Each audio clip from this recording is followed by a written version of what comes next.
Je vais vous expliquer quelque chose d'extraordinaire. En hébreu, le mot noir se dit kushi. Alors bien sûr, vous ne connaissez pas l'hébreu, mais faites-moi confiance. Le mot kushi s'écrit en hébreu kaf vav shin yud. Kaf vav, vous savez qu'en hébreu, chaque lettre a une valeur numérique. Ce qui nous permet de pouvoir faire des correspondances entre des mots différents s'ils ont la même valeur numérique. C'est un des génies de l'hébreu, de pouvoir expliquer le sens d'un mot par rapport à un autre mot qui a la même valeur numérique. Alors, les deux premières lettres du mot kushi, qui veut dire noir en hébreu, c'est kaf vav, qui a pour valeur numérique 26. 26 est la valeur numérique du nom de Dieu. Le nom de Dieu tel qu'il ne se prononce pas, parce qu'on attend la délivrance pour le prononcer véritablement, c'est un Yud, un Vav, un Yud, un He, un Vav et un He. Et ce nom de Dieu qui figure dans toute la Torah en hébreu a pour valeur numérique 26. Après vous avez Ku, donc Kaf Vav, le nom de Dieu, le véritable nom de Dieu, le véritable nom de Dieu dans le mot, donc qui fait allusion aux Africains, aux Noirs. Et après vous avez Shin Yud, qui veut dire Yesh. Ça veut dire que Kushi signifie Yesh Hashem, il y a Dieu. Ça veut dire que dans l'Africain se trouve Dieu. C'est absolument incroyable. Dans les peuples africains se trouve le Dieu authentique qui a pour nom Yudke Vavke. Incroyable. Ça veut dire que caché à l'intérieur des peuples africains se trouve le véritable Dieu.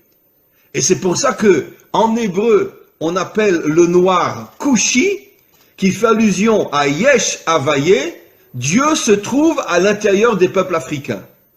Incroyable. Mais vous devez au fur et à mesure prendre conscience que vous devez vous réveiller. Vous devez dévoiler la dimension royale qu'il y a en vous. Vous devez vous débarrasser de vos habits d'humiliation, d'esclavage, etc. Et prendre conscience que le masque qu'on a voulu vous coller, c'est justement pour vous empêcher de devenir ce que vous devez être. Et vous allez devenir ce que vous devez être. Mais pour ça, encore une fois, il faut vous renforcer sur le plan spirituel, sur le plan moral, et petit à petit sur le plan des actions aussi. Il est grand temps, et je sais que ça se fera un jour, où les peuples africains se révolteront contre toute la dictature blanche qui exploite toutes les richesses des Africains. Et encore une fois, j'oserais presque dire, et je le dis avec la plus grande sincérité, soyez fiers d'être noirs. Soyez fiers d'avoir la couleur que vous avez. Parce que cette couleur qui est inscrite sur votre peau témoigne du fait que vous avez été choisi par le maître du monde pour dévoiler sa royauté dans le monde, comme je l'ai expliqué, puisque le noir est la couleur de la royauté d'Hachem. Donc, arrêtez d'être meurtri ou d'être humilié par tous ces racistes qui vous considèrent comme je ne sais quoi, comme ils considèrent les juifs d'ailleurs. Et dites-vous, c'est le contraire. C'est justement parce que je suis un roi que tu veux faire de moi un esclave. Mais un jour viendra où vous comprendrez, vous les autres peuples, quelle est notre mission, quelle est notre grandeur, quelle est notre force. Et un jour viendra, on réussira tous ensemble, avec l'aide du Maître du monde, à dévoiler sa royauté sur terre. Be'ezrat Hashem, c'est-à-dire en hébreu, avec l'aide du Maître du monde. Les plus grandes guerres, les plus grands massacres, dans toute l'histoire humaine, c'est le monde occidental. Pas le monde occidental uniquement moderne, bien que le monde occidental moderne, entre la Première Guerre mondiale et la Deuxième Guerre mondiale, sont morts 70 millions de personnes. En 40 ans, 70 millions. Pas en 40 ans de guerre, mais il y a eu la Première Guerre mondiale qui a duré 4 ans, la Deuxième Guerre mondiale qui a duré 4-5 ans. Entre les deux, il y a eu à peu près 20 ans, donc en 30 ans, 70 millions de morts. En deux guerres qui à elles deux, ont duré 8-9 ans. 70 millions de morts, sans compter tout ce qui s'est passé avant. Les croisades, l'Inquisition, la guerre de 100 ans, etc. Donc ce sont vraiment des gens qui vivent, comme on l'a vu précisément dans la paracha de la semaine dernière.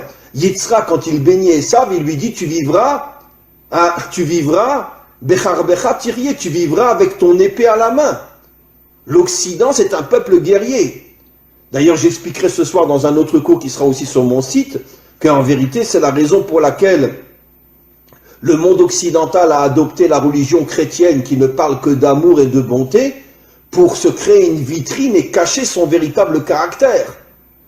Parce que justement, le monde occidental est tellement violent, il est tellement assassin et meurtrier, qu'ils ont eu besoin de se créer une religion qui va nous faire croire tout le contraire de ce qu'ils sont véritablement sur le terrain. Bien sûr, je ne parle pas de tel ou tel citoyen, je parle des dirigeants et je parle malheureusement des peuples qui sont exploités et qui sont soumis et qui sont obligés de suivre leurs dirigeants. Mais quoi qu'il en soit, le monde occidental s'est attaqué comme jamais personne au peuple noir, parce qu'il semblerait que dans le subconscient ou même dans le conscient des dirigeants occidentaux, ils savaient que le peuple noir avait une mission qui allait mettre fin à toutes les dictatures et à tout le mal qu'il y a dans le monde, à toute cette corruption qu'il y a dans le monde, et c'est la raison pour laquelle ils ont tout fait pour les transformer en esclaves. Comme l'expliquent nos maîtres, quand tu veux savoir quelle est la mission d'un homme, regarde le mal qu'on lui fait. Si un homme est transformé en esclave, ça veut dire qu'il a une nature de roi. Et pourquoi on le transforme en esclave? Pour l'éloigner au maximum de sa mission d'être un roi, ou de dévoiler la royauté d'Hachem. Maintenant, figurez-vous, mes amis, que depuis des millénaires, nos maîtres nous expliquent que chaque attribut divin, chaque sphira, en hébreu sphira, en français attribut divin, c'est-à-dire une qualité divine, là on parle de la malchoute, chaque qualité a une couleur. Et figurez-vous, quelle est la couleur de la malchoute? Noir. La couleur de la malchoute, c'est le noir.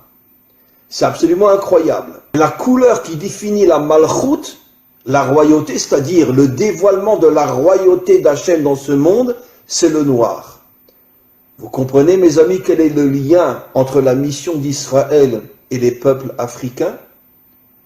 Comment se fait-il que les peuples africains sont noirs? Comment se fait-il que la première épouse de Moshe était une Africaine? Que la préférée de toutes les épouses du roi Salomon était une Africaine? Comment se fait-il qu'Israël a reçu pour mission de dévoiler la royauté d'Hachem dans ce monde et qu'il y a sur terre la couleur noire?